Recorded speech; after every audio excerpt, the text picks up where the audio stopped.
Oblige-toi à travailler sur toi chaque jour, non pas parce que tu en as envie, mais parce que tu en as besoin. Parce que personne ne viendra te sauver, te motiver ou construire la meilleure version de toi-même à ta place. Tu es le projet le plus important de ta vie, et si tu ne prends pas ça au sérieux, tout ce dont tu rêves restera à l'état d'intention. Tu veux des résultats? Commence par la discipline. Tu veux la paix d'esprit? Commence par l'autocontrôle. Tu veux la liberté? Commence par la responsabilité. Arrête d'attendre le moment parfait. Arrête de dépendre de ton humeur. Oblige-toi, pousse-toi, développe le caractère de celui qui ne capitule pas, de celui qui est présent, de celui qui travaille sur lui tous les jours sans excuse, car c'est là que se produit la véritable transformation. Avant que la vidéo ne commence, je veux que tu fasses quelque chose de simple mais de puissant. Va dans les commentaires et écris « À partir d'aujourd'hui, je m'engage à grandir chaque jour. Je suis stoïque ». Fais-le non seulement pour participer, mais pour l'inscrire dans ton esprit.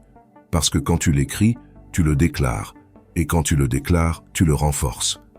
C'est une manière de reprogrammer ton subconscient, d'envoyer un message clair à ton cerveau. C'est moi maintenant, c'est mon chemin. Ne sous-estime pas le pouvoir d'une phrase écrite avec intention. C'est ainsi que débute le changement, par une décision, une parole et une action. Numéro 1. L'importance de prendre la vie au sérieux. Prends la vie au sérieux, non parce qu'elle est un fardeau, mais parce que c'est un cadeau limité, un privilège qui parfois se gaspille par manque de direction.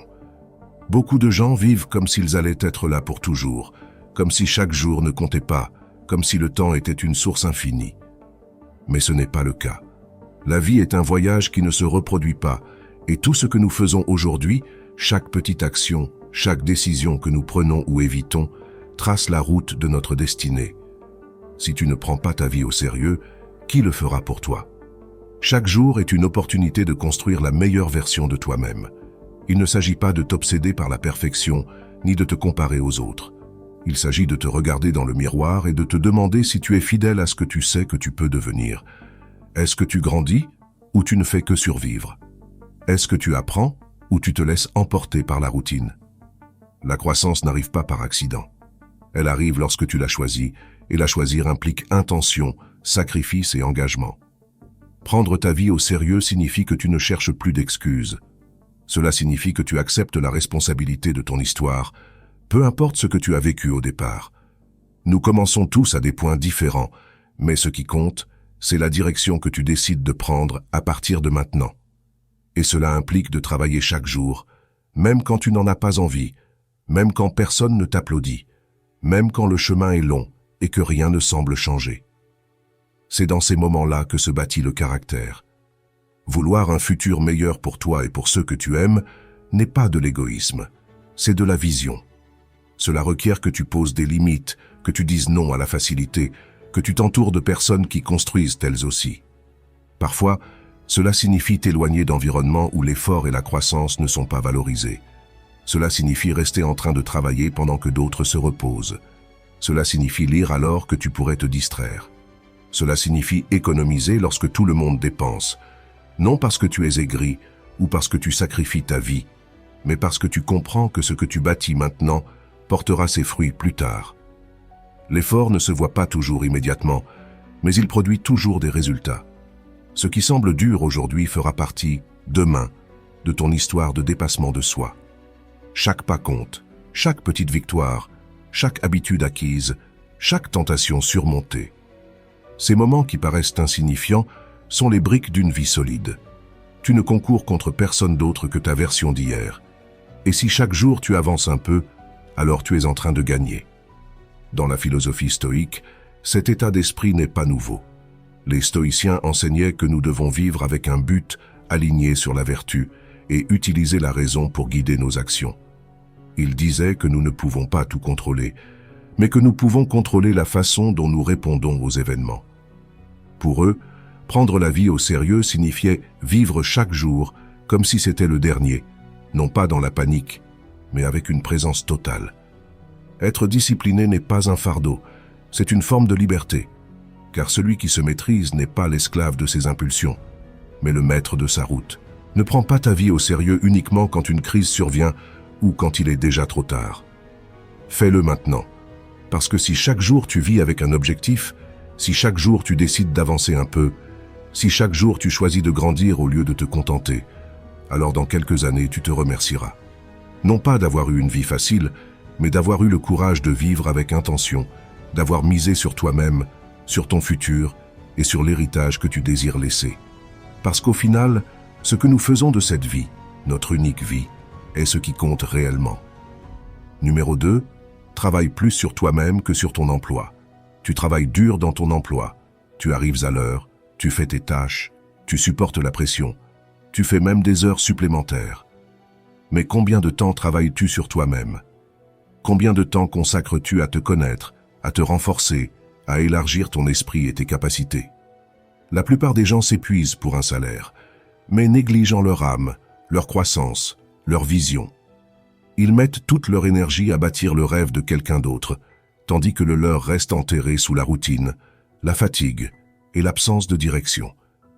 Bien sûr, avoir un emploi est important, être responsable est essentiel. Mais tu ne peux pas permettre que ce soit la seule chose que tu nourrisses. Parce que ton emploi t'apporte de la stabilité, oui, mais ton développement personnel t'apporte la liberté de choisir, de créer, de transformer. Quand tu travailles sur toi-même, non seulement ta vie s'améliore, mais tu commences à voir des opportunités là où tu ne voyais que des limites. Ton esprit se développe, ta perspective change, ton estime de soi grandit, et cela vaut plus que n'importe quel chèque de fin de mois. Investir en toi-même est le meilleur investissement que tu puisses faire. Pourquoi? Parce que personne ne peut te l'enlever. Tout ce que tu apprends, tout ce que tu renforces dans ton caractère, tout ce que tu développes dans ta mentalité devient un outil pour avancer, t'adapter et prospérer. Mais ça n'arrive pas par hasard. Cela se produit quand tu fais de toi une priorité quotidienne. Et ça demande le courage d'éteindre la télé pour ouvrir un livre, de te lever un peu plus tôt pour méditer, écrire ou planifier, d'apprendre quelque chose de nouveau même si tu n'en as pas besoin aujourd'hui, parce que tu sais que la connaissance est une graine qui fleurira au moment opportun. Beaucoup se plaignent de ne pas avoir d'opportunités, mais ils ne sont pas prêts à les saisir. Comment vas-tu repérer plus loin si ton esprit est à l'arrêt? Comment vas-tu grandir si tu ne sèmes rien de nouveau en toi? La clé réside dans un changement de mentalité. Passer de vivre uniquement pour remplir des obligations à se construire de l'intérieur. Améliore tes compétences. Apprends à mieux communiquer. Prends soin de ta santé physique et émotionnelle. Entoure-toi de personnes qui t'inspirent plutôt que de te vider. Pose des questions, cherche des réponses et reste humble, car l'apprentissage ne finit jamais. Travaille sur toi comme si tu étais ton propre projet le plus important, car tu l'es vraiment. Ne te cantonne pas à la zone où tu te contentes de faire le minimum. Sors-en, défie-toi, confronte-toi à l'inconfort, étudie de nouveaux domaines, écoute des idées différentes des tiennes, va au-delà du divertissement et recherche la sagesse. Pendant que d'autres ne font que survivre, toi tu te réveilles. Pendant que d'autres se satisfont, toi tu évolues. Ce n'est pas de l'égoïsme, c'est de la responsabilité envers toi-même. Le stoïcisme nous rappelle que la vraie richesse réside dans l'âme, que le travail le plus noble est celui que l'on fait à l'intérieur, que cultiver le caractère, la raison, l'autocontrôle et la vertu est plus précieux que n'importe quel diplôme ou salaire. Épictète disait que nous ne pouvons pas contrôler les circonstances extérieures, mais nous pouvons contrôler le jugement que nous en avons. Et pour cela, nous devons nous y préparer. Parce que quand tu changes de l'intérieur, tout ce que tu peux accomplir à l'extérieur change aussi. Pose-toi une question sincère.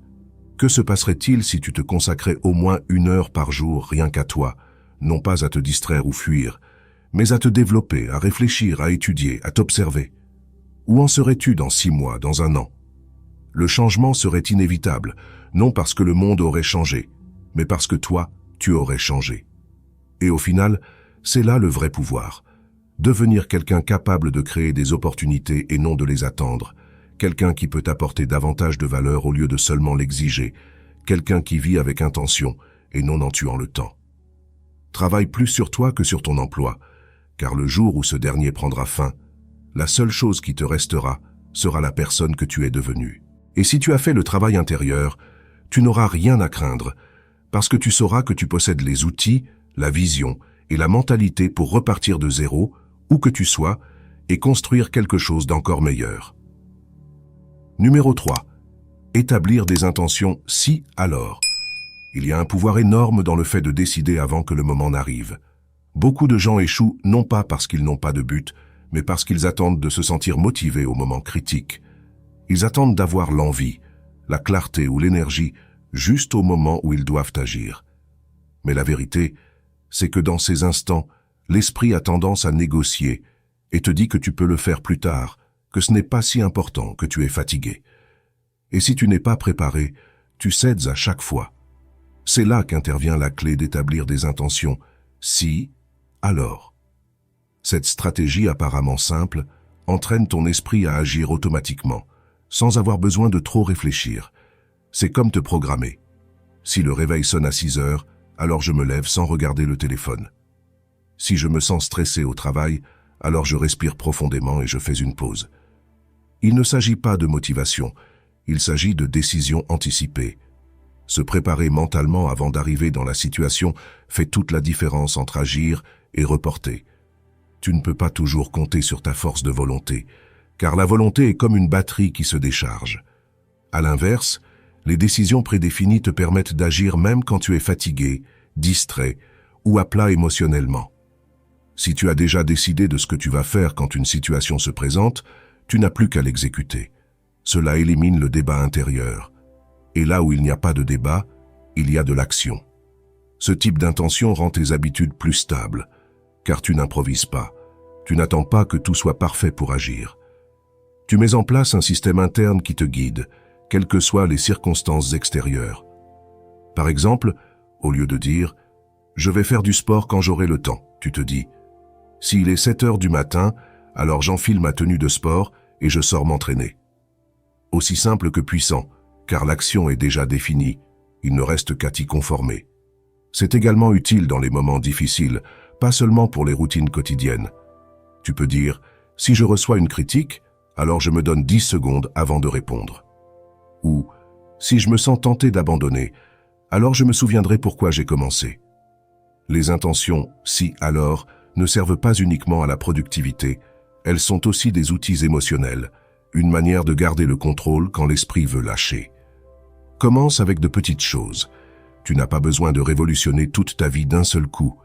Établis 2 ou 3 intentions que tu pourras appliquer au quotidien, écris-les, relis-les le matin, répète-les mentalement et surtout, respecte-les.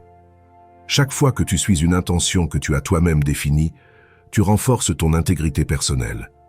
Tu montres que tu peux te faire confiance, et avec le temps, cela crée un état d'esprit inébranlable. Dans la vision stoïque, c'est un principe fondamental. Les stoïciens enseignaient que nous devions nous préparer aux événements avant qu'ils ne surviennent. Marc Aurèle notait dans ses « Pensées pour moi-même » qu'il anticipait chaque matin les difficultés possibles de la journée et se rappelait comment il devait y répondre. Cette préparation ne le rendait pas faible, elle le rendait libre. Parce que quand tu choisis ta réponse avant le chaos n'a plus de pouvoir sur toi.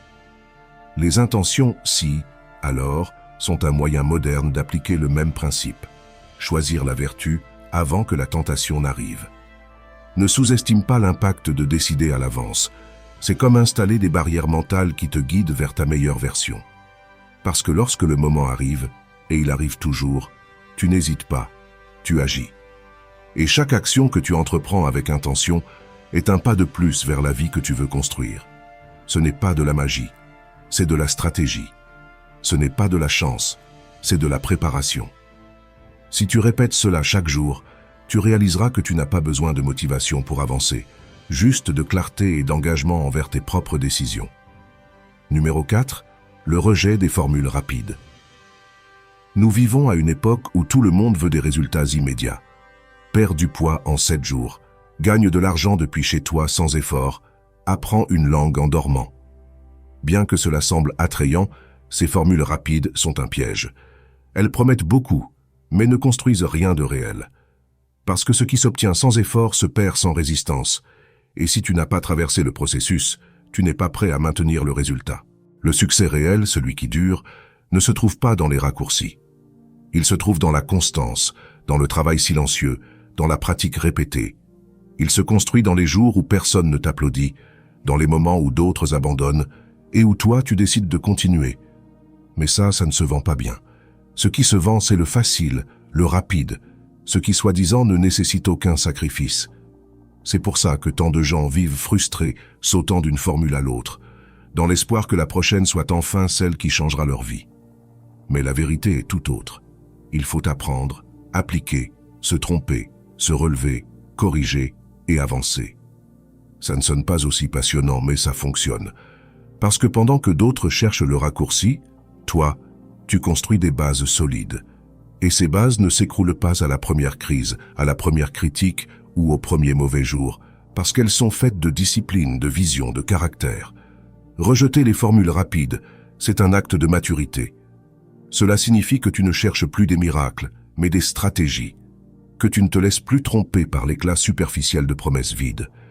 Tu sais que ce qui a de la valeur prend du temps, que ce qui est authentique demande de l'effort, et que tu es prêt à payer ce prix, car tu sais que sans le processus, il n'y a pas de fondation solide. Alors comment appliquer cela au quotidien? Change ton angle de vue. Ne cherche plus le chemin le plus court, mais le chemin le plus sûr. Investis du temps pour apprendre de vraies compétences. Lis, écoute, observe ceux qui sont déjà là où tu veux aller et intéresse-toi à leur processus, pas seulement à leurs résultats. Apprends à apprécier le travail bien fait, pas seulement la récompense immédiate. Et surtout, tiens bon quand tu as l'impression d'avancer lentement. Lentement ne veut pas dire immobile. Parfois, ce qui met le plus de temps à grandir est ce qui devient le plus robuste. Dans la perspective stoïque, cela est totalement cohérent. Les stoïciens ne croyaient pas aux récompenses instantanées. Leur objectif était la vertu, la maîtrise de soi, l'excellence intérieure. Épictète disait que si tu veux être un vrai philosophe, tu ne peux pas agir comme les autres, tu ne peux pas rechercher la facilité, le confort ou la popularité. Il faut choisir la voie difficile, parce que c'est celle du véritable progrès. Le succès extérieur était sans importance s'il n'était pas accompagné d'une excellence intérieure. Quand tu rejettes les formules rapides, tu choisis de construire une vie avec un but. Une vie qui peut-être ne progresse pas aussi vite que celle des autres, mais qui ne s'effondre pas non plus au premier obstacle. Car tu n'improvises pas, tu bâtis du concret, du tien, quelque chose qui va durer. Oui, tu mettras peut-être plus de temps à arriver, mais une fois rendu, tu seras prêt à y rester. Alors, arrête de chercher la prochaine formule magique, tu n'en as pas besoin. Ce dont tu as besoin, tu l'as déjà en toi. De la détermination, la capacité d'apprendre et la force de persévérer même quand les résultats ne se voient pas encore. Fais du travail constant ton mode de vie. Fais de la patience ton arme et fonde-toi sur des principes solides. Parce que lorsque tu fais ça, le succès cesse d'être une possibilité. Il devient une question de temps. Numéro 5. Le pouvoir de l'auto-éducation. Personne ne viendra te sauver. Personne ne frappera à ta porte pour t'apporter le savoir dont tu as besoin pour transformer ta vie. Si tu veux grandir, avancer, cesser d'être la même personne qu'hier, tu dois assumer la responsabilité totale de ton éducation. Je ne parle pas seulement de diplômes ou de certificats, je parle d'auto-éducation, de cette décision puissante de ne pas attendre qu'on te dise quoi apprendre, mais de partir le chercher toi-même. Parce que quand tu comprends que le savoir est une forme de liberté, tu cesses de dépendre du système et tu deviens l'architecte de ton propre destin. L'auto-éducation est un acte de rébellion contre la médiocrité. C'est dire, je ne me satisfais pas de ce qu'on m'a donné, je vais aller plus loin. C'est cesser de consommer du contenu sans but et commencer à étudier avec un objectif.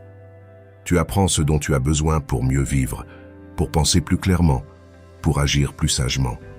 Cela te donne du pouvoir, non pas le pouvoir superficiel d'impressionner les autres, mais le vrai pouvoir de comprendre le monde et d'y trouver ta place. Aujourd'hui, tu as accès à plus de connaissances que n'importe quelle génération précédente. Mais cela implique aussi un piège, la surinformation. Tu peux passer la journée à lire des choses, à regarder des vidéos, à écouter des podcasts et ne rien apprendre du tout. C'est pourquoi s'auto-éduquer, ce n'est pas s'emplir de données, c'est avoir de la clarté. De quoi as-tu besoin? Qu'est-ce qui te motive? Quelles compétences te seront nécessaires pour le futur que tu veux construire? Quand tu as ces réponses, chaque livre, chaque vidéo, chaque conversation devient un outil que tu choisis sciemment. Il est essentiel de fixer des objectifs précis. Il ne s'agit pas d'apprendre pour apprendre, mais de relier ce que tu apprends à tes buts. Tu veux entreprendre? Apprends sur le business, le leadership, la finance. Tu veux améliorer ta communication? Étudie le langage, écoute des discours, analyse comment les messages sont construits. Tu veux mieux te comprendre? Plonge-toi dans la psychologie, la philosophie, l'écriture personnelle. Fais-le chaque jour, ne serait-ce qu'un peu, car la connaissance ne s'accumule pas en un seul jour, mais elle se construit avec la constance. Personnalise ton apprentissage. Nous n'apprenons pas tous de la même façon. Certains retiennent mieux en lisant, d'autres en écoutant, d'autres en écrivant ou en enseignant à leur tour. Apprends à te connaître, crée un système qui fonctionne pour toi, conçois tes propres routines d'études et n'attends pas de te sentir motivé à chaque fois. Fais-le parce que tu comprends que c'est vital pour ta croissance. Fais-le parce que tu t'es engagé envers toi-même, et c'est cet engagement qui te distingue. Celui qui s'auto-éduque a un avantage considérable sur celui qui attend que la vie l'instruise par hasard. Parce que pendant que d'autres se plaignent de ce qu'ils ne savent pas, toi, tu apprends.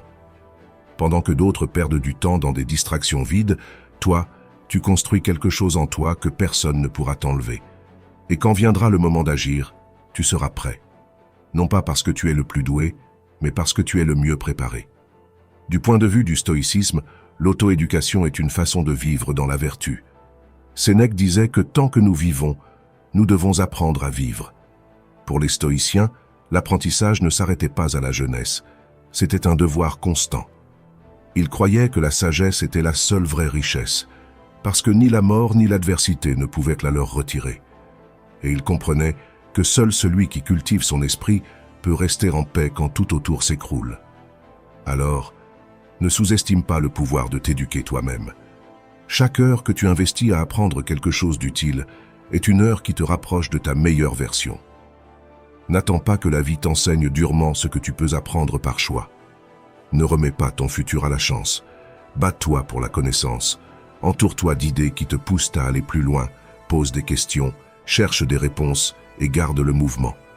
Parce que celui qui n'arrête jamais d'apprendre n'arrête jamais de grandir. Et si tu fais de l'auto-éducation une habitude, tu verras dans quelques années que c'est cette décision qui aura tout changé. Numéro 6. Visualise tes objectifs et le processus. Ton esprit a besoin de direction, d'images claires pour savoir où aller. Il ne suffit pas de dire « je veux une vie meilleure, je veux réussir, je veux changer ». Ces mots sont vagues si tu ne les accompagnes pas d'une vision concrète. Ce que tu visualises avec clarté devient un aimant. L'esprit s'organise autour de ce que tu imagines constamment. C'est pourquoi visualiser tes objectifs n'est pas juste un simple jeu mental, c'est un outil puissant pour aligner ton attention, ton énergie et tes actions. Mais il ne suffit pas de visualiser uniquement le résultat. Il ne s'agit pas de voir seulement le succès final, l'objectif atteint ou la vie rêvée. Il s'agit aussi de visualiser le processus. C'est là toute la différence. Imagine-toi en train de te lever tôt, de faire ce que tu dois faire, même sans envie. Visualise les jours où tu chutes et comment tu te relèves. Visualise les obstacles, les doutes, les décisions difficiles, et la manière dont tu choisis de continuer malgré tout. Quand tu habitues ton esprit non seulement à voir le sommet, mais aussi la montée, tu prépares ton caractère à supporter le chemin. Ce n'est pas de la motivation vide, c'est un entraînement mental. Quand tu te vois agir avec discipline, patience, force, tu commences à intérioriser que tu en es capable. Tu commences à te forger une identité qui ne dépend pas des résultats, mais du processus, et c'est ce qui te maintient ferme quand ça devient compliqué. Parce que tu l'as déjà vécu dans ta tête, tu t'es déjà affronté à ça, du moins mentalement. Consacre 5 à 10 minutes par jour à cet exercice, ferme les yeux et projette-toi en train d'être la meilleure version de toi-même. Comment pense cette version? Comment parle-t-elle? Comment se comporte-t-elle sous pression? Quelles habitudes a-t-elle? Quelles décisions prend-elle chaque jour? Ensuite, ramène cette image dans ton présent et demande-toi « Qu'est-ce que je peux faire aujourd'hui pour m'en approcher ?» Tu n'as pas besoin de tout faire d'un coup, mais juste de poser la prochaine action avec intention. N'oublie pas de visualiser aussi les difficultés, non pas pour t'en décourager, mais pour te renforcer. Prépare-toi mentalement au cas où quelque chose ne se passe pas comme prévu, où tu aurais l'impression de ne plus tenir, où l'environnement ne te soutiendrait pas. Que feras-tu alors? Vas-tu abandonner ou t'adapter? Vas-tu perdre ta concentration ou te rappeler pourquoi tu as commencé. Quand tu entraînes ton esprit à ces scénarios, tu bâtis ta résilience avant même d'en avoir besoin. Du point de vue stoïque, cela rejoint la premeditatio malorum, l'anticipation des problèmes, non pas pour vivre dans la peur, mais pour vivre avec force. Sénèque en parlait. Imaginer à l'avance les adversités possibles pour ne pas être pris au dépourvu. Les stoïciens n'étaient pas pessimistes, ils étaient stratèges mentaux. Visualiser le processus avec ses lumières et ses ombres était pour eux un moyen de rester centré sur la vertu plutôt que sur les résultats extérieurs. Quand tu fais de cette pratique une habitude, quelque chose en toi se met à changer. Tu ne te laisses plus porter par l'immédiat. Tu n'agis plus par impulsion, tu agis avec clarté. Parce que tu connais déjà le chemin, tu l'as ressenti, tu l'as parcouru mentalement plusieurs fois. Et quand il s'agit de le parcourir dans la vraie vie, ça ne te paraît plus impossible, ça te paraît familier. Visualiser ne remplace pas l'action, mais ça la prépare, la renforce, l'oriente. Dans un monde où beaucoup se laissent distraire, toi, tu avanceras avec une direction, parce que tu sais ce que tu veux et comment l'atteindre. Pas par chance, pas par magie, mais parce que tu l'as d'abord vécu en toi. Et quand un objectif naît dans ton esprit avec une telle clarté, l'univers n'a plus vraiment le pouvoir de t'arrêter. Seul toi peux le faire. Numéro 7. Les opportunités sont le résultat d'être prêt. Les opportunités n'arrivent pas par magie, elles n'apparaissent pas parce qu'aujourd'hui tu t'es levé en ayant de la chance, ou parce que l'univers a décidé de te bénir sans raison. Elles arrivent parce que tu t'es préparé à les recevoir. Parce que pendant que les autres se reposaient, toi, tu continuais à apprendre. Parce que pendant que le monde doutait, toi, tu continuais à construire. Et c'est là que beaucoup se trompent. Ils attendent que la vie leur donne quelque chose, sans avoir fait le travail intérieur nécessaire pour le mériter ou le maintenir. La vérité, c'est que les opportunités sont présentes tout le temps autour de toi. Le problème, c'est que tu ne les vois pas, non pas parce qu'elles n'existent pas, mais parce que tu n'es pas prêt à les reconnaître. Pour quelqu'un qui n'est pas préparé, une grande opportunité ressemble à un risque, à un travail trop dur, à quelque chose d'impossible. Mais pour celui qui a travaillé sur lui-même, qui a cultivé son esprit, ses compétences et sa vision, une opportunité est une porte qu'il sait déjà comment ouvrir. C'est un moment qu'il attendait. C'est le fruit naturel de sa préparation. Il ne s'agit pas de chance. Il s'agit d'être prêt au moment où un contact se présente, où un projet apparaît, où quelqu'un mentionne ton nom dans une pièce où tu n'es pas. Être prêt quand apparaît la possibilité de quelque chose de plus grand. Comment se préparer? Jour après jour, sans attendre que quelqu'un te motive, sans espérer des résultats immédiats. Tu le fais parce que tu sais que le moment viendra et que, quand il viendra, tu ne permettras pas qu'il te trouve dans le doute ou dans le manque de préparation. La psychologie du succès le confirme. Le principe de la préparation-opportunité montre que ceux qui s'entraînent, étudient et se développent sans relâche finissent par générer plus d'opportunités que ceux qui attendent que tout leur tombe du ciel. Ils n'ont pas plus de chance, ils ont plus de vision, plus de préparation, donc plus de capacité à agir vite quand le moment se présente. Tu veux que plus d'opportunités apparaissent dans ta vie? Alors investis en toi chaque jour. Apprends quelque chose de nouveau, améliore tes compétences, entoure-toi d'idées ambitieuses, étudie ceux qui ont déjà parcouru le chemin que tu veux suivre. Développe un état d'esprit positif, non pas naïf mais solide, qui ne cherche pas des excuses mais des chemins. Parce que plus tu es prêt, plus sera visible ce qui était invisible avant. Beaucoup disent, si une bonne opportunité arrivait, je donnerais tout. Mais la réalité, c'est que tu ne sauras jamais si tu pourrais tout donner si tu n'y es pas préparé. Es-tu prêt aujourd'hui à soutenir le succès que tu désires tant? Es-tu prêt pour le niveau d'exigence, de responsabilité, de décision difficile qu'il implique? Si tu ne l'es pas, cette opportunité te passera sous le nez. Peut-être même ne la verras-tu pas. Et le problème ne viendra pas de la vie, mais de ton manque de préparation. Les stoïciens comprenaient cela en profondeur. Ils n'attendaient pas que les circonstances extérieures soient favorables. Ils cherchaient à être prêts intérieurement, quoi qu'il arrive. Épictète disait que nous ne devons pas vouloir que les choses se passent comme nous le voulons, mais vouloir qu'elles se passent comme elles se passent, et nous former à y réagir avec sagesse. Pour les stoïciens, la véritable opportunité résidait dans chaque moment présent, chaque instant où ils pouvaient pratiquer la vertu, le contrôle de soi et l'excellence.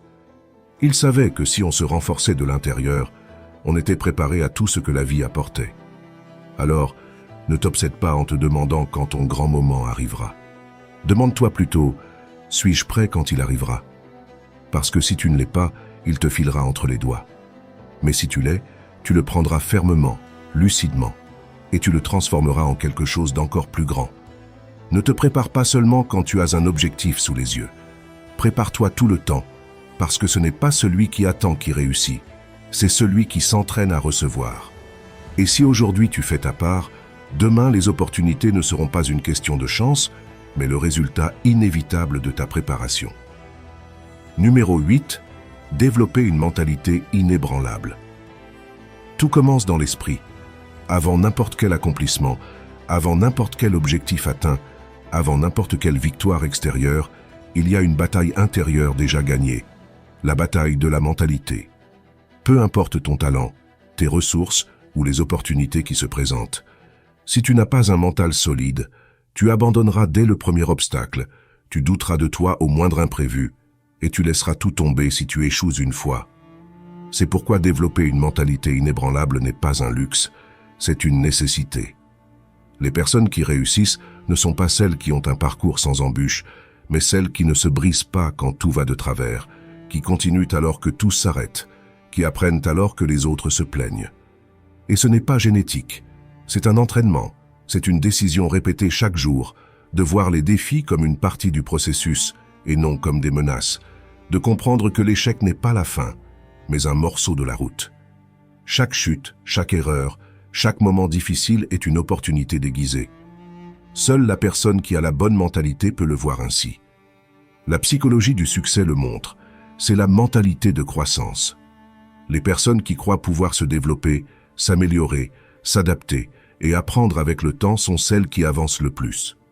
Non parce qu'elles ne tombent jamais, mais parce qu'elles ne laissent pas la chute les définir. Elles s'en servent, l'analysent et la transforment en énergie pour leur prochaine action. Pendant que les autres s'enfoncent dans l'auto-apitoiement, elles s'élèvent dans l'apprentissage. Comment construire cette mentalité? D'abord, en acceptant que l'inconfort fait partie de la croissance, que la difficulté n'est pas le signe que tu échoues, mais que tu avances. Tu dois arrêter de fuir la douleur, la regarder en face et te demander « Que suis-je censé apprendre ici ?» C'est là que le changement commence, car ton attention détermine ton expérience. Si tu vois le défi comme une punition, tu souffriras. Si tu le vois comme un entraînement, tu grandiras. Ensuite, élimine la pensée du « tout ou rien ». Tu n'as pas à être parfait, seulement à continuer. Un mauvais jour ne signifie pas que tu as tout gâché. Un échec ne signifie pas que tu es incompétent. Cela veut juste dire que tu es en chemin et que ce chemin est précisément ce qui te façonne. Chaque jour où tu décides de ne pas lâcher, ton mental se renforce. Chaque jour où tu choisis d'apprendre plutôt que de te plaindre, ton caractère se solidifie. Voilà la mentalité inébranlable, celle qui se construit au cœur de la tempête, pas à l'écart. Du point de vue stoïque, cette vision est parfaitement cohérente. Marc Aurèle disait que l'âme se renforce en résistant, qu'il ne fallait pas souhaiter des épreuves plus faciles, mais souhaiter être plus fort soi-même. Les stoïciens ne cherchaient pas à éliminer les défis, ils cherchaient à les affronter avec vertu. Pour eux, la véritable liberté n'était pas d'éviter la souffrance, mais de maîtriser l'esprit qui l'interprète. Quand tu y parviens, plus rien ne t'arrête. Tu peux tout perdre à l'extérieur, mais si tu restes solide à l'intérieur, tu as déjà gagné. Fais du progrès ton objectif. Ne t'obsède pas sur des résultats rapides. Concentre-toi pour t'améliorer un peu chaque jour. Apprends à avoir confiance en toi, non parce que tout va bien, mais parce que tu sais que tu ne vas pas abandonner. Il y aura des jours difficiles, des moments de doute. Mais si ta mentalité est bien enracinée, tu avanceras, non pas grâce à la motivation, mais grâce à la conviction. Et c'est cela qui te mènera loin, parce que le talent peut ouvrir des portes, mais seule une mentalité solide te maintient à l'intérieur. L'enthousiasme peut lancer un projet, mais seule la résilience le fait tenir. Alors, entraîne ton esprit comme le muscle le plus précieux que tu as, car il l'est vraiment. Et quand tu le feras, tu verras qu'il n'existe aucun obstacle trop grand pour quelqu'un qui a décidé de ne jamais se briser. Numéro 9. Définir des objectifs avec un but. Un objectif sans but n'est qu'une phrase jolie dans un carnet. C'est pour cela que tant de gens commencent avec enthousiasme mais s'éteignent en cours de route. Ce n'est pas qu'ils n'ont pas de talent ou de temps, c'est qu'ils n'ont pas de raison profonde pour soutenir leur motivation quand elle faiblit. Parce que la motivation est instable, mais le but est un carburant. Quand tu sais pourquoi tu fais ce que tu fais, tu n'as plus besoin de ressentir l'inspiration en permanence. Tu agis même sans envie, parce que tu comprends que ce que tu fais a du sens. Définir des objectifs avec un but signifie aller au-delà du résultat. Ce n'est pas juste dire « je veux perdre du poids, je veux gagner plus d'argent, je veux réussir ». C'est te demander « qu'y a-t-il derrière cela ? Pourquoi veux-tu perdre du poids ? Pour ta santé, pour avoir plus d'énergie, pour tes enfants, par amour-propre, pour être libre de tes mouvements. Que représente pour toi la réussite, la reconnaissance, l'impact, la tranquillité financière, la contribution ? Plus ta raison sera claire, plus fort sera ton engagement. Quand les jours difficiles arriveront, et ils arriveront, tu te souviendras de ce pourquoi et tu comprendras que tu ne peux pas abandonner. Parce que ça ne concerne pas uniquement un objectif superficiel, mais quelque chose de profond. Fixer des objectifs avec un but, c'est aussi aligner ces objectifs avec ton identité. Il ne suffit pas que ce soit des choses que tu aimerais faire, elles doivent devenir une extension de la personne que tu veux être. Si tu dis que tu veux être discipliné, cela doit être cohérent avec tes valeurs et la version de toi-même que tu construis. Quand un objectif prend racine dans tes principes, il cesse d'être négociable. Il devient une partie intégrante de ton chemin, pas juste un petit caprice de début d'année. Écris tes objectifs, oui, mais écris aussi pourquoi ils sont importants pour toi. Ne te contente pas de réfléchir, mets-le noir sur blanc, parce qu'en écrivant, tu clarifies. En écrivant, tu te confrontes à toi-même. Ne t'arrête pas à une raison superficielle. Demande-toi, qu'est-ce que cela va changer dans ma vie si j'accomplis cet objectif ? À quoi ressemblera ma vie ? Comment vais-je me sentir ? Qui pourrais-je aider grâce à cela ? Et aussi, qu'est-ce que je perds si je ne l'accomplis pas ? Cette clarté émotionnelle est ce qui transforme un but en un engagement réel. C'est ce lien profond avec le but qui te donnera la résilience quand tout deviendra difficile, quand les progrès seront lents, quand le doute surgira. Tu reviendras à ce pourquoi et tu verras que tu ne peux pas abandonner, car il ne s'agit pas juste de toi, mais de ce que ça signifie, de ce que ça représente, de ce que tu as décidé de construire avec ta vie. Et cette force intérieure est indestructible. Du point de vue stoïque, cela revient à agir avec intention, à vivre selon la raison et la vertu. Les stoïciens ne poursuivaient pas des objectifs creux, ni des résultats extérieurs par caprice. Pour eux, chaque action devait avoir un but aligné sur leurs principes. Épictète disait « Ne marche pas sans savoir où tu vas ». Marc Aurèle se demandait constamment si ses actions étaient guidées par le bien ou simplement par le désir. C'est là la clé. Ne pas faire les choses seulement pour les faire, mais savoir pourquoi on les fait et si cela te rapproche de la sagesse, de la justice, du courage et de l'autodiscipline. Cette philosophie s'applique encore aujourd'hui. Quand tu vis avec intention, tu ne te laisses pas emporter par la confusion du monde. Tu as un cap, tu as des objectifs qui ont une âme, et c'est pour ça que même si tu mets du temps, même si tu tombes, même si tout se complique, tu n'abandonnes pas. Parce que tu sais qu'à chaque pas, tu avances dans quelque chose qui a du sens. Parce que chaque jour où tu choisis d'avancer, tu honores non seulement un objectif, mais une vision de la vie. Ne fixe pas des objectifs par effet de mode, fixe-les avec un sens. Si un objectif ne te touche pas profondément, il ne te fera pas bouger. Mais si ce que tu poursuis est ancré dans ce que tu es vraiment et ce que tu veux vraiment, rien ni personne ne pourra t'arrêter. Parce que quand le but est plus grand que l'obstacle, l'objectif cesse d'être une simple possibilité et devient une promesse envers toi-même. Et ce genre de promesse, on ne la brise pas, on l'accomplit. Numéro 10. Stratégie pour surmonter la procrastination. La procrastination n'est pas de la paresse, c'est une forme d'évitement. Tu ne reportes pas parce que ça ne t'intéresse pas, mais parce qu'il y a quelque chose derrière qui te gêne. La peur de l'échec, la peur de ne pas faire les choses parfaitement, la peur de commencer quelque chose que tu n'es pas sûr de finir. Cette peur, mélangée à l'indécision et au manque de clarté, devient une barrière invisible qui te paralyse. Le pire, c'est que plus tu évites, plus la peur grandit. Pendant ce temps, tes objectifs se refroidissent, tes rêves s'usent et ta confiance en toi s'érode. Mais sortir de ce cycle ne nécessite pas une transformation totale en un jour. Tu as besoin de petites victoires, de passer à l'action de manière minime mais régulière. Parce que l'action, même la plus petite, brise le schéma de l'inertie.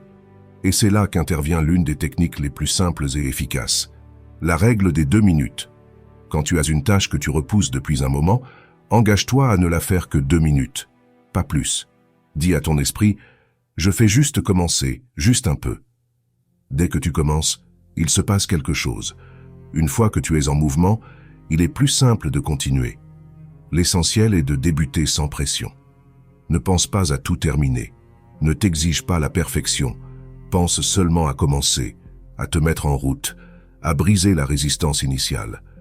La plupart du temps, ce qui nous bloque, ce n'est pas la tâche en elle-même, mais l'idée que nous en avons.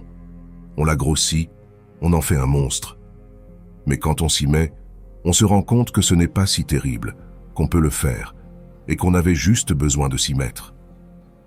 Une autre stratégie puissante est de diviser tes tâches en étapes petites et concrètes. Ne te dis pas « écrire un livre », dis-toi « écrire 100 mots ». Ne te dis pas « organiser toute ma vie », dis-toi « ranger mon bureau ». En réduisant l'objectif, tu supprimes l'excuse. Chaque pas, même minime, crée un élan. Et l'élan est ce qui te sort de l'immobilité. Parce que quand tu vois que tu avances, même un peu, ton esprit recommence à croire en toi. Et ça enclenche une chaîne vertueuse. Plus de clarté, plus d'action, plus de motivation. Ne te punis pas pour avoir procrastiné, essaie plutôt de comprendre pourquoi. Observe-toi, qu'est-ce que tu évites vraiment? Quelle histoire te racontes-tu qui t'empêche d'agir? Quelle émotion essaies-tu de fuir? Parfois, il suffit de nommer ta peur pour qu'elle perde de sa force. Tu n'as pas besoin d'éliminer l'inconfort, juste d'apprendre à avancer malgré lui. Parce que l'action n'a pas à attendre que tu te sentes prêt. Elle attend juste que tu décides de commencer. Dans la philosophie stoïque, cet état d'esprit est essentiel. Les stoïciens n'attendaient pas de se sentir motivés pour agir.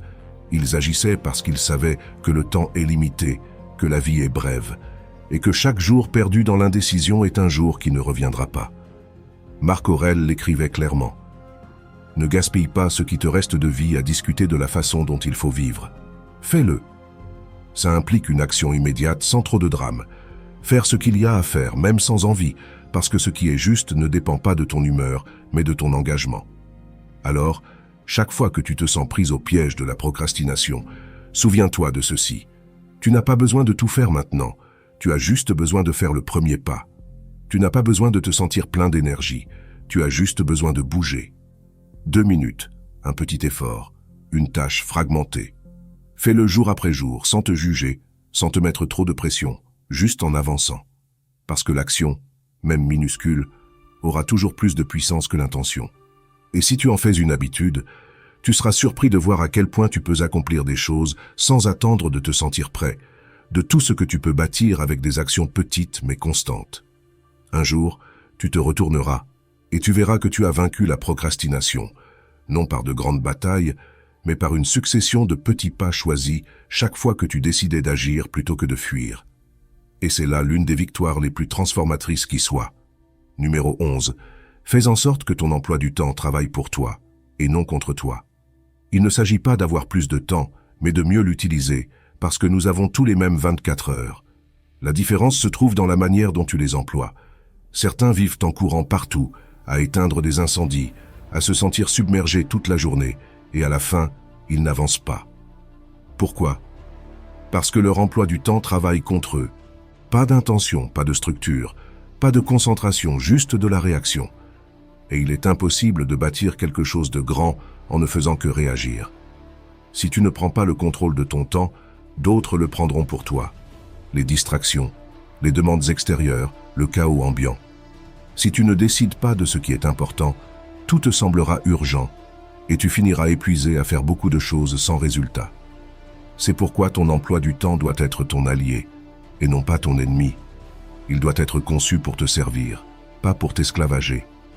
Il doit refléter tes priorités, pas seulement tes obligations. Commence ta journée avec clarté. Ne te précipite pas dans le bruit ambiant.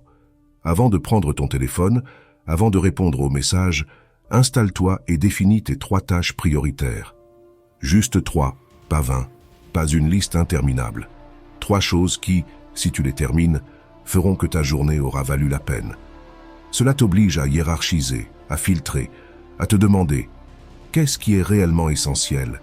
C'est un changement majeur. Ensuite, une fois que tu sais ce qui est important, bloque du temps pour ces tâches. Ne les laisse pas à la merci du hasard. Si c'est important pour toi, ça doit apparaître dans ton agenda. Écris-le, protège-le, considère-le comme sacré. Parce que si tu n'alloues pas cet espace, le monde va l'occuper à ta place. Et c'est là que tu perds le contrôle. Ce n'est pas être occupé toute la journée qui compte, c'est être efficace. Avancer dans ce qui t'approche réellement de tes objectifs. Et rappelle-toi ceci, te reposer fait partie du plan. Le repos n'est pas une récompense, c'est une stratégie. Si tu ne recharges pas ta tête et ton corps, ta productivité s'écroule. Personne ne peut opérer à plein régime s'il est constamment épuisé. Programme des pauses, sors marcher. Médite quelques instants, respire. Ton esprit clair vaut plus que 10 heures d'activité sans direction. Quand tu utilises ton temps avec intention, tout change. Tu ne te sens plus victime de ta journée, tu te sens maître. Tu commences à voir des résultats. Tu as de l'espace pour réfléchir, créer, profiter. Tu cesses de courir après l'horloge et tu marches au même rythme qu'elle, parce que chaque tranche horaire a un but, une intention, une direction. Du point de vue stoïque, ce n'est pas nouveau. Les stoïciens accordaient une grande importance au temps. Sénèque disait que nous ne perdons pas seulement du temps en ne faisant rien, mais aussi en le consacrant à ce qui ne compte pas. Pour eux, le temps était la ressource la plus précieuse, plus que l'argent ou la renommée. Celui qui le gaspillait, gaspillait sa vie. C'est pourquoi ils insistaient pour vivre en pleine conscience, pour agir avec intention et ne pas se laisser emporter par l'inutile. Fais en sorte que ton emploi du temps reflète la vie que tu veux bâtir, qu'il soit un outil de ton évolution et pas un fardeau. Tu n'as pas besoin de le remplir de tâches pour te sentir productif. Remplis-le de ce qui compte, du travail essentiel, des moments de connexion, d'apprentissage, de repos conscient. Chaque jour est une opportunité de peaufiner cet équilibre. La différence entre progresser et stagner ne réside pas dans le nombre d'heures que tu travailles, mais dans la qualité de ton focus pendant ces heures. Alors, prends le contrôle. Définis tes priorités, protège ton énergie, ajuste ton rythme. Souviens-toi qu'un emploi du temps bien conçu ne te retire pas ta liberté, il te la donne. Parce que quand ton temps est à ton service, tu peux être vraiment présent. Et quand tu es présent, tu peux créer, avancer, profiter et vivre une vie qui en vaut vraiment la peine. Numéro 12. Apprendre de ses expériences personnelles et de celles des autres. Chaque expérience a quelque chose à t'enseigner, mais tout le monde n'est pas disposé à écouter. Nous vivons si vite, tellement distraits, focalisés sur la prochaine chose, qu'on oublie de regarder en arrière avec intention. Et c'est pourtant là, sur le chemin parcouru, que se trouve la sagesse que nous cherchons. Apprendre de tes propres expériences est l'un des actes de transformation les plus puissants que tu puisses faire. Tu n'as pas besoin de répéter les mêmes erreurs si tu as le courage de les analyser. Tu n'as pas besoin de trébucher toujours sur la même pierre si tu prends le temps de réfléchir avant d'avancer. Mais ce n'est pas simplement regarder le passé avec culpabilité ou nostalgie, c'est le transformer en professeur. Demande-toi, qu'ai-je appris de cet échec ? Qu'est-ce que cette relation ratée m'a enseigné ? Qu'est-ce que cette erreur, qui m'a fait tout recommencer, m'a montré ? Toutes ces situations ont un message caché, et si tu ne le captes pas, la vie te le redonnera encore et encore, jusqu'à ce que tu comprennes. Parce que c'est comme ça que la vie fonctionne. Elle te fait passer le même examen jusqu'à ce que tu le valides. Cependant, tu n'es pas obligé d'apprendre uniquement de ta propre douleur. Il y a quelque chose de plus intelligent encore. Apprendre de l'expérience des autres. Observer, écouter, faire attention au chemin déjà parcouru par d'autres. Parce que le temps que quelqu'un d'autre a passé à se tromper peut t'épargner des années, si tu es prêt à mettre ton ego de côté. Ne pense pas que tu doives tout vivre toi-même pour comprendre. Parfois, il suffit d'avoir l'humilité de regarder avec attention. Les gens laissent des indices dans leurs histoires, leurs échecs, leurs conseils sincères. Si tu es entouré de quelqu'un qui a déjà traversé ce que tu vis, ne gaspille pas cette opportunité. Pose des questions, écoute, observe comment il a réagi, ce qu'il referait différemment, ce qu'il a appris. Ne balaye pas tout d'un revers de main en te disant que, pour toi, ce sera différent. Peut-être que oui, peut-être que non. Et si tu peux avancer avec plus de clarté grâce à l'expérience de quelqu'un d'autre, pourquoi t'en priver? Applique cela au quotidien. Réfléchis. N'attends pas d'avoir du temps libre pour regarder en toi. Chaque soir, fais une pause et demande-toi « Qu'est-ce que j'ai appris aujourd'hui? Qu'ai-je bien fait? Qu'est-ce que je peux améliorer ?» Puis observe ce qui est arrivé autour de toi. Qu'est-il arrivé à mes proches? Qu'est-ce que je peux en tirer comme leçon sans devoir traverser la même souffrance? Cette observation et cette réflexion constante te rendent sage parce que tu n'agis plus par impulsion.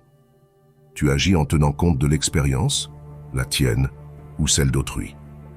Du point de vue stoïque, c'est un principe fondamental. Épictète disait « Est sage non seulement celui qui apprend de sa propre expérience, mais aussi celui qui apprend de celle des autres. » Les stoïciens pratiquaient la révision quotidienne. Marc Aurèle écrivait dans ses « Pensées pour moi-même », non pas pour publier un livre, mais pour s'analyser, se corriger, se peaufiner. Il considérait que chaque jour est une leçon, chaque interaction un test, chaque erreur une chance de s'améliorer. Il ne cherchait pas à vivre sans faute, mais à ne pas les répéter. Et s'il pouvait les éviter grâce à l'expérience d'un autre, c'était encore mieux. Si tu fais de cette habitude un pilier de ta vie, tu verras un changement radical. Tu commets moins d'erreurs, tu prends de meilleures décisions, tu as plus de clarté. Non pas parce que tu es parfait, mais parce que tu ne laisses plus la vie te frapper aussi fort pour comprendre. Tu as déjà appris en faisant attention, tu as déjà absorbé les leçons, et ça te permet d'avancer plus léger, plus centré, plus intelligent. Ne gaspille pas tes chutes, ni celles des autres. Chaque histoire, chaque faux pas, chaque réussite contient un enseignement. Celui qui est éveillé, qui observe, qui réfléchit, en tire toujours quelque chose de précieux. Tu n'es pas là pour seulement accumuler des expériences, mais pour les transformer en sagesse. Alors sois attentif, prends des notes, apprends, parce que la vie te parle en continu. Tu n'as qu'à commencer à écouter. Numéro 13. La discipline d'épargner et d'investir. La liberté ne se trouve pas seulement dans le temps ou l'espace, mais aussi dans le rapport que tu entretiens avec ton argent. Je ne parle pas de devenir millionnaire ou d'amasser de l'argent par vanité, mais de cette tranquillité d'esprit qui naît du fait de savoir que quoi qu'il arrive, tu disposes d'un matelas. Que si un jour tout bascule, tu ne paniqueras pas, parce que tu as été avisé, tu as eu de la discipline, tu as anticipé. Voilà la véritable indépendance, la capacité de choisir sans que l'argent ne t'asservisse. Épargner n'est pas une punition, ce n'est pas se priver de vivre, c'est s'assurer de pouvoir vivre avec sérénité demain. Parce que le problème n'est pas combien tu gagnes, mais combien tu conserves. Tu peux gagner beaucoup et rester prisonnier. Tu peux gagner peu et commencer à bâtir quelque chose de solide. La différence réside dans tes habitudes, ta discipline, ta vision. Si tu veux réellement la liberté, tu dois voir l'épargne non pas comme un effort, mais comme une stratégie. Commence par la base. Tu n'es pas obligé d'épargner la moitié de ton salaire du jour au lendemain. Et c'est déjà 10%. Si tu peux plus, fais-le. Si c'est seulement 5%, c'est déjà un début. Le plus important est de forger l'habitude. Automatise-la si possible. Que cet argent sorte de ton compte avant même que tu ne puisses y toucher, parce que si tu attends de voir s'il en reste à la fin du mois, il n'en restera jamais. L'épargne vient d'abord. C'est ta façon de dire « Je protège mon futur, je me respecte ». Ensuite, une fois que tu commences à épargner, passe à l'étape suivante. Investis. Parce qu'épargner est essentiel, mais si ton argent ne fait que dormir, il perd de la valeur avec le temps. L'objectif n'est pas seulement de le garder, mais de le faire fructifier. Apprends à investir. Tu n'as pas besoin de devenir expert, mais tu dois connaître les fondamentaux. Investis dans ce que tu comprends, ce que tu peux gérer, puis élargis peu à peu ton champ de connaissances. L'argent qui travaille pour toi est un argent qui, à la longue, te procure de la liberté. Construire une base financière solide ne te protège pas seulement, cela te donne du pouvoir. Le pouvoir de dire non, le pouvoir de prendre des risques intelligents, le pouvoir de changer de cap si quelque chose ne va pas. Celui qui n'a aucun contrôle financier se retrouve souvent coincé dans des situations qu'il déteste juste parce qu'il a besoin de ce chèque à la fin du mois. Celui qui a été discipliné, patient, qui a mis de côté peu à peu possède des options. Et avoir des options est une forme subtile mais puissante de liberté. Dans le stoïcisme, on ne parlait pas directement de finances comme aujourd'hui, mais le principe reste le même. Les stoïciens mettaient en avant l'autosuffisance, la modération, le contrôle de ses désirs. Sénèque, qui était pourtant l'un des hommes les plus riches de son époque, mettait en garde contre le danger de dépendre du luxe ou de vivre au-dessus de ses moyens. Pour lui, la véritable richesse n'était pas d'avoir beaucoup, mais de se satisfaire de peu. Ce principe est toujours valable. Si tu gères bien tes ressources, si tu es sage avec ton argent, tu n'en es pas l'esclave. Fais de ta discipline financière un acte d'amour-propre. N'épargne pas juste par obligation, mais parce que tu te valorises, parce que tu comprends que tu mérites de dormir tranquille, sans crainte des imprévus, parce que tu veux avoir la possibilité d'aider les autres, d'investir dans tes idées, de prendre des décisions depuis l'abondance plutôt que depuis l'urgence. Cette mentalité te donne un avantage, elle te rend plus fort et te prépare à un futur que la plupart laissent au hasard. Oui, ça prendra du temps, il te faudra de la patience, mais chaque euro que tu mets de côté aujourd'hui est un pas de plus vers ton indépendance. Chaque investissement fait avec intelligence est une graine qui poussera au fil du temps. Et lorsque surviendra le jour où d'autres seront bloqués, toi, tu auras le choix. Parce que tu n'as pas attendu, parce que tu n'as pas dépensé sans compter, parce que tu as eu la vision et la discipline de construire quelque chose de ferme. Voilà la vraie richesse, celle que tu bâtis avec intention. Numéro 14. Utilise la gratification différée. Ce qui a le plus de valeur dans la vie ne s'obtient pas immédiatement. La plupart des choses vraiment importantes, le succès, la discipline, la liberté financière, l'épanouissement personnel, exigent une compétence cruciale, savoir attendre. Mais pas attendre passivement, plutôt attendre tout en travaillant, tout en construisant, sans voir de résultats immédiats. C'est ce qu'on appelle la gratification différée, et c'est l'une des habitudes qui distingue ceux qui obtiennent ce qu'ils veulent de ceux qui restent prisonniers du plaisir instantané. Nous vivons dans un monde qui valorise la rapidité. Tout est accessible d'un clic. La nourriture, le divertissement, la validation, tout est instantané. Mais cette vitesse a un prix. Plus tu t'habitues à l'immédiat, plus ta capacité de résister, de persister, de reporter la récompense s'affaiblit. Et sans cette capacité, tes objectifs s'écroulent dès qu'une distraction apparaît. Pour réussir quelque chose de grand, tu dois t'entraîner à retarder le plaisir, non pas à l'éviter complètement, mais à le mériter. La règle est simple. D'abord l'action, puis la récompense. Pas l'inverse. Ne regarde pas ta série avant d'avoir étudié. Ne mange pas ton dessert avant d'avoir fait du sport. Ne sors pas t'amuser avant d'avoir accompli ce que tu t'étais promis de faire. Utilise ces petits plaisirs comme récompense, pas comme fuite. Ainsi, tu reprogrammes ton esprit, parce que tu cesses d'associer l'effort à la souffrance et tu commences à comprendre que le résultat en vaut vraiment la peine, car c'est toi qui l'as rendu possible. Pratiquer la gratification différée renforce ton autodiscipline, qui, à son tour, peut être travaillée comme un muscle. Chaque fois que tu choisis d'attendre, que tu postposes la récompense, tu deviens plus fort mentalement. Et cela te prépare à résister à des tentations plus grandes, à prendre de meilleures décisions, à agir avec une vision à long terme. Car pendant que d'autres cèdent au premier élan, toi, tu penses à la suite. Tu veux appliquer ça dans ta routine? Fais-le simplement. Établis une règle claire avec toi-même. Je ne m'accorde pas ceci tant que je n'ai pas fait cela. Par exemple, je ne regarde pas mon téléphone tant que je n'ai pas fini mon bloc d'études. Je ne bois pas mon café tant que je n'ai pas lu 10 pages. Je ne vérifie pas mes réseaux tant que je n'ai pas envoyé ce mail que je repousse depuis si longtemps. Ça paraît insignifiant, mais ça change tout, parce que ça montre qui est aux commandes, toi ou tes impulsions. Dans le stoïcisme, c'est exactement ce qu'ils pratiquaient. Les stoïciens n'étaient pas contre le plaisir, mais ils savaient que se laisser mener par lui représentait une faiblesse. Marc Aurèle disait que nous devions agir selon ce qui est rationnel et juste, non selon ce qui nous tente à l'instant. Épictète enseignait que la vraie liberté consiste à savoir dire non à ce qui semble plaisant sur le moment, mais qui ne nous fait pas de bien. Pour eux, Se dominer soi-même était une vertu essentielle. Et la gratification différée en est une manifestation directe. Plus tu développes cette discipline, plus tu bâtis la confiance en toi. Parce que tu n'es plus esclave de tes pulsions, tu ne vis plus de façon réactive, tu vis selon une intention. Tu prends tes décisions en sachant qu'il y a quelque chose de plus grand que le simple fait de te sentir bien à l'instant T.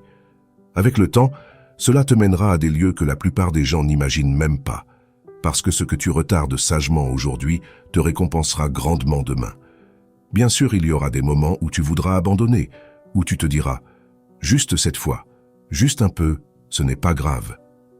Mais si, à ces moments, tu te rappelles qu'à chaque fois que tu choisis la facilité, tu repousses ce qui est important, alors tu choisiras différemment. Parce que tu ne recherches plus le confort, tu recherches ce qui a du sens, ce qui fait grandir. Et ça, c'est la vraie victoire. Se dominer soi-même quand personne ne nous regarde. Alors commence dès aujourd'hui. Ne te prive pas du plaisir, mais gagne-le. Utilise la gratification différée comme système d'entraînement mental. Avec le temps, tu verras non seulement que tu accomplis plus de choses, mais aussi que tu deviens quelqu'un de plus fort, plus concentré, plus libre. Parce que celui qui sait attendre sait gagner. Numéro 15. Répète, répète et répète, répète, répète et répète. Il n'y a pas de magie, pas de secret caché. Ce qui transforme ta vie, ce n'est pas ce que tu fais une fois avec enthousiasme, mais ce que tu répètes chaque jour avec intention. Ce que tu fais régulièrement devient ton identité. Si tu t'entraînes tous les jours, tu finis par devenir quelqu'un de fort. Si tu nourris ton esprit quotidiennement, tu deviens quelqu'un de sage. Si tu agis avec discipline chaque jour, tu deviens quelqu'un de fiable. Il ne s'agit pas d'intensité, mais de constance. Le problème, c'est que beaucoup sous-estiment le pouvoir du petit geste quotidien. Ils pensent que s'ils ne font pas quelque chose de grandiose, ça ne compte pas. Pourtant, c'est l'inverse. Ce qui change réellement ta vie, ce sont ces actions simples que tu répètes encore et encore, jusqu'à ne plus avoir besoin de motivation pour les faire. Elles deviennent une partie de toi, et là, l'effort diminue, mais l'impact se multiplie. Choisis une seule habitude, pas 10. Ne tente pas de changer toute ta vie d'un coup. C'est la voie directe vers l'épuisement et l'abandon. Trouve celle qui, si tu l'adoptes, en entraînera d'autres. Peut-être méditer 5 minutes, écrire une page par jour, lire 10 minutes chaque matin ou te lever à heure fixe. Peu importe, tant que tu la répètes quotidiennement, même si tu n'en as pas envie. Surtout si tu n'en as pas envie. La répétition est la mère de la transformation. Tu ne verras pas de résultat immédiatement. En fait, tu auras même l'impression de ne rien accomplir. Mais ça aussi, ça fait partie du processus. Parce que tu n'entraînes pas seulement ton corps ou ton esprit, tu entraînes ton caractère, tu envoies un message intérieur. Je peux compter sur moi, je fais ce que j'ai dit que je ferais. Et quand tu deviens quelqu'un de fiable envers toi-même, tout se met à changer. Il ne s'agit pas de perfection mais de présence. Être là tous les jours, et si tu échoues, tu recommences. Si tu es en retard, tu rattrapes. Si tu doutes, tu continues. Parce que tu sais que la répétition est la clé, que la constance est la preuve de ton engagement. Ce qui te demande un effort aujourd'hui sera automatique demain, et c'est ça la force de la répétition. Elle transforme ce qui est difficile en naturel, ce qui est étrange en familier, ce qui est nouveau en partie de toi. Si tu as un doute, réfléchis. Comment es-tu devenu celui ou celle que tu es aujourd'hui? Par des habitudes répétées, bonnes ou mauvaises. Toutes les pensées que tu as habituellement, les émotions qui reviennent, tes réactions, tout cela s'est ancré avec le temps grâce à la répétition. Alors si tu répètes déjà des choses chaque jour, pourquoi ne pas choisir consciemment quoi répéter? Du point de vue stoïque, cette pratique est essentielle. Marc Aurèle écrivait tous les jours, non pas pour les autres, mais pour lui-même. Il répétait des rappels, des réflexions, des principes, car il savait que l'esprit a besoin de répétition pour ancrer ce qui est précieux. Épictète enseignait que comprendre une idée ne suffit pas. Il faut la vivre, la pratiquer, y revenir encore et encore. Parce que la vertu n'est pas seulement une pensée noble, c'est une habitude, une manière d'être qui se bâtit en répétant constamment ce qui est juste. Fais de ta répétition quotidienne une affirmation d'identité. Tu ne te contentes pas d'adopter une habitude, tu décides de qui tu es en train de devenir. Tu bâtis une nouvelle version de toi à partir des gestes les plus simples, en étant présent chaque jour. Parce que celui qui répète finit par gagner, non pas parce qu'il a plus de talent, mais parce qu'il ne lâche pas. Chaque jour où il répète, il s'éloigne un peu plus de l'ancien lui et se rapproche de la meilleure version de lui-même. Alors, ne cherche pas des résultats immédiats, cherche des habitudes solides. Ne te focalise pas sur ce que tu vas accomplir ce mois-ci, mais sur ce que tu es prêt à répéter pendant des années. Parce que c'est ça, la formule, l'action répétée avec intention, jour après jour, pas besoin de motivation, sans attendre de reconnaissance.